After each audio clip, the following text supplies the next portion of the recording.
Pressure is growing on the federal government this week to get tough with China as Canadians Michael Kovrig and Michael Spavor passed the one-year mark in Chinese detention. This week, two Conservative senators tabled motions that call on the government to slap sanctions on China over alleged human rights abuses. One of those senators is Leo Housakos. He joins me now in studio. Hi, Senator. Nice to see you. Hi. Thank you for having me on. Thanks very much for coming in. Let's start off with what's behind these motions. What are you trying to get the government to do and why? Look, as parliamentarians, I think we're here to express ourselves and express the views of Canadians. And at the end of the day, we've seen a Canadian government. And the truth of the matter is it's not partial to this government. It's over a successive number of governments, over 4 decades of appeasing China, appeasing their brutal behavior when it comes to human rights violations, when it comes to the violation of the rule of law. We've seen over the last few months how they trampled all over the pro-democracy activists in Hong Kong. We've seen the way they've gone about in detaining Michael Spavor and Michael Kovrig with no due process, with no respect for the rule of law. We've seen recently what they've done with minority Muslim community in China, detaining them. The Chinese call them education centers, but the reality of the matter is they're brutal detention concentration camps. And the Canadian government has to stand up for the most valued principles that Canadians cherish, which is freedom and the rule of law and human rights. And they haven't been doing it. It almost seems like our government has decided to sell down the river these fundamental principles for a small price. You pointed out that it's not just this government, it's been successive governments. It seems like governments in this country have always had a difficult time articulating a very specific foreign policy towards China. And my guess is it's because they're weighing economic interests versus what you just outlined. How does the government navigate that? Well, this particular government, I think, has been appeasing and kowtowing to China probably more than any other government recently. The truth of the matter is we're a G7 strong, significant country. We're a strong trading partner with the Chinese. And I remind Canadians that we buy more Chinese products than the Chinese buy from us. And we're a significant trading partner, an important trading partner when it comes to food and natural resources. So we have leverage. It's just a question of using that leverage. And the truth of the matter is, as former Ambassador Mulroney has said about the Chinese, they seem to understand more when a government is forceful and takes a strong stand than rather governments that try to appease them. Do you think that's true, to play devil's advocate, though? The Canadian authorities arrest Meng Wanzhou and they detain 2 of our Canadians. We keep, the extradition process takes a while. They then cut off canola exports. It's not like they aren't responding when there's any escalation on this side. Well, there hasn't been any escalation. They have an embargo on canola. They have an embargo on pork. And of course, they remove that embargo after 6 weeks because they need Canadian pork just as much as we need to sell it. The truth of the matter is this Canadian government just a few months ago gave them tons of money for the Asian Infrastructure Bank that is being run and led by the Chinese. So actually what we've been doing is taking action that emboldens the Chinese and continues to allow them to get away with this egregious behavior. We have a former Prime Minister and former Minister of Foreign Affairs that are encouraging the Canadian government to swap what they call hostages. We're not in that. To be fair, the government isn't doing that, though. Thank God they're not doing it, and thank God that Minister Freeland, to her credit, stood up and said that this is abominable. But what this does is it emboldens the administration on the Chinese side. If you see what our allies have done in regards to Australia, UK, and the United States toward the Chinese, they've taken a far more rigid and strong position against them. And as you've seen, the Chinese have been far more careful in dealing with our Five Eyes allies than they have been with Canada. We had former Ambassador to China, Guy Saint-Jacques, on the show a few days ago, who has also been outspoken in articulating the idea that there needs to be a change in the foreign policy of this country towards China. But he was hesitant when I asked him if the government should levy sanctions on China and officials in Hong Kong as well for human rights abuses. He said that could likely lead to escalation. What's your response? Well, my response is, on the side of the Chinese, the escalation is already at full tilter. Is it, though? Absolutely. They're withholding Canadian citizens. They have time, and they've threatened Parliament. Just a few days ago, we had the Chinese ambassador threaten Parliament about a bill that's before the House that hasn't even been read or made public, and they're already issuing threats. And again, the Canadian government doesn't respond. In China, maybe you can threaten legislatures. In democracies, you don't. But do you really think this is where the escalation tops out? And I ask that genuinely because we've got, for example, we just saw the officials in China announce yesterday, I think it was yesterday, that Michael Kovrig and Michael Spavor now face prosecution. The case is kind of moving along. There's no reason that can't be expedited further, or are other Canadians in jeopardy? I don't know where it ends. The case is moving along. They detained 2 Canadians. They carry out an investigation a year later where they build the file. They supposedly give it to some kangaroo court that is supposed to evaluate this. They still haven't been charged a year later. They are under conditions where they're being tortured in a room where their reading specs have been taken away, and they have bright white lights that are being shone on them 24 hours a day, and they still haven't seen a lawyer in over 12 months. So I don't see how conditions can get any worse. We have over 1 million Muslim minority Chinese people in concentration camps. They're being abused. We have people who their organs are being harvested in China. We can't forget about that as well. So there comes a point in time when the Canadian government cannot turn a blind eye just because of commercial interests, and we have to stand up for the values that are so important to us. You mentioned the threat towards parliamentarians coming from the new Chinese ambassador to Canada. He said that he threatened to use what he's calling very firm measures should Parliament essentially adopt, or maybe even the Senate adopt, what you're putting forward. What does that tell you? What it tells me is, again, they're so emboldened right now that they're threatening even our Parliament of Canada, the House of Democracy. I think that months ago, when the Chinese were retaliating for no good reason, we should have shown Huawei the door. We should have taken a decision and told the China Bank of Canada, you got 72 hours, take the door. Canada is a G7 country. We're a great democracy. We have never wavered in fighting tyranny, not in 2 world wars, not in Afghanistan. We're known around the world for being great peacekeepers, and furthermore, we led the fight in the 1980s against the brutal apartheid regime in South Africa.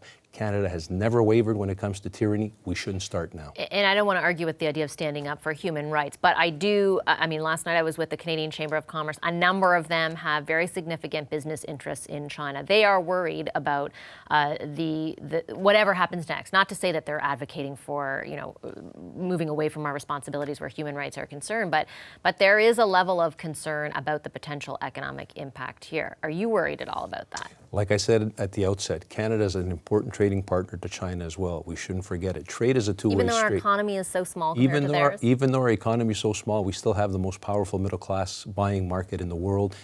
And I repeat, we still buy more from them than they buy from us. That's very important. I believe Canadians, at the end of the day, are willing to face some economic consequences for being on the right side of history rather than receiving a small payoff in order to be doing something so egregious as supporting a regime that is constantly abusing human rights. And just before I let you go quickly, what's the process from here for our viewers who aren't the motion Senate is tabled in the Senate. We will be speaking to this tomorrow, myself and Senator No.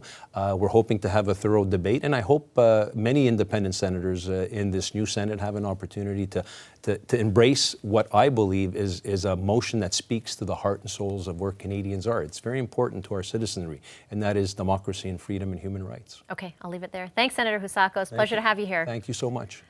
This week marks 1 year since Canadians Michael Kovrig and Michael Spavor were detained in China. Since then, relations between Canada and China have deteriorated, and so too apparently have Canadians' views of that country. Shachi Kurl is Executive Director of the Angus Reid Institute. She joins us from Vancouver. Hi, Shachi, nice to see you. Hey, Vashi, how are you? You did a survey on this very subject, and one of the main takeaways from what I saw is that it showed people view China more skeptically than they did a year ago. 51% viewed China unfavorably in 2018. It's up to 66% today. What accounts for that difference, do you think? Well, absolutely. It would have to be the actions and the developments and the situation that's unfolded over the last year that started with the arrest of Meng Wanzhou, but then following very shortly after that with the detention of 2 Canadian citizens, the 2 Michaels. It's only now that we're starting to see them enter the legal system in China. Plus, remember the grain embargo. We couldn't, our farmers were not able to get grain to China for a good chunk of 2019.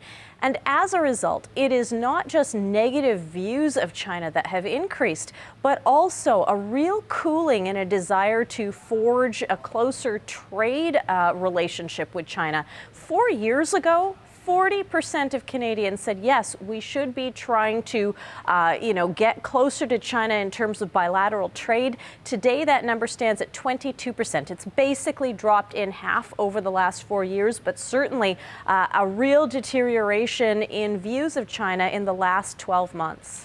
You pointed 2 things there, the drop in favorability for trade, as well as the overall view of a shift of 15%. You do a lot of surveys. Is that kind of a difference significant? Like, is that a big change?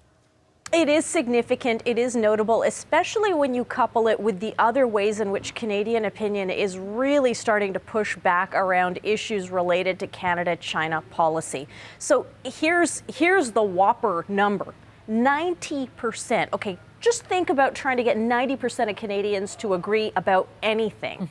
90% of them, 9 in 10, say that China cannot be trusted on human rights or rule of law. Further, you've got 3/4 of Canadians, that's another big number, saying that China should not be allowed to invest in sensitive industries in Canada. And a similar number, 70%, saying that Canada should not be allowing Huawei to be part of a 5G network build out in this country. So it's not just about bilateral trade, it's really about Chinese involvement in Canada at an economic and investment level. And the numbers that we're seeing out of this study today are from Canadians a large no thank you.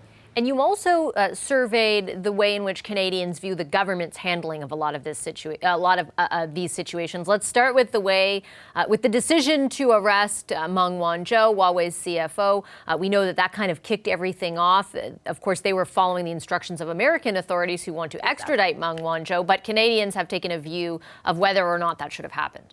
Canadians are almost evenly divided on this question of whether the government should have detained, should have arrested Meng Wanzhou. And that number has the division there has intensified a little bit over the last part of 2019. We asked the question earlier in February and found that Canadians were tilting a little bit more towards saying, well, yes, this is what Canada should have done. I think in totality, having looked at what's happened over the last year, there's now a sentiment that the Canadian government should not have moved to arrest Ms. Meng, knowing what we know now. And of course, the narrative at the time of the arrest was, look, we have this extradition treaty with the United States. We have to abide by the agreements that we have. But of course, that was before President Trump, in essence, I'm paraphrasing, said basically, I wouldn't have arrested her. You guys kind of are on your own on this one. And I think there's a sense that based on everything that's happened since and the true deterioration of the relationship between Canada and China in the last year,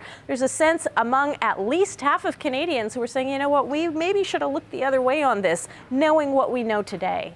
And what about the overall view, I guess, of the government's handling of the issue?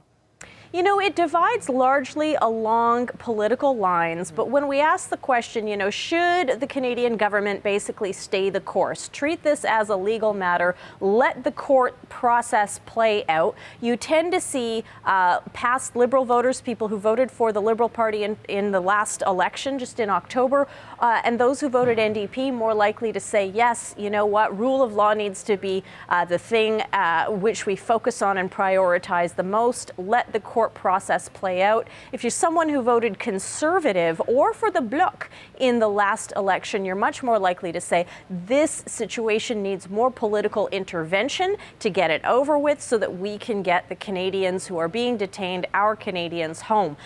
Realizing that there is some hypothetical here, but you know, technically the government has 2 doors to follow. We heard Minister Freeland address this last year saying, you know, well, that's a pretty big precedent to set to interfere in a court process. And yet, you know, there's also a sense that Canada has suffered quite a bit among Canadians as a result of the actions and the situation over the last year. Be interesting to see how that informs what the government does going forward. Thanks, Shachi. Appreciate your Thanks, time as always. Shachi Kurl, all right. Executive Director of the Angus Reid Institute. Hi, I'm Vashi Capellos, host of Power in Politics. See more of our show by subscribing to the CBC News channel or click the link for another video.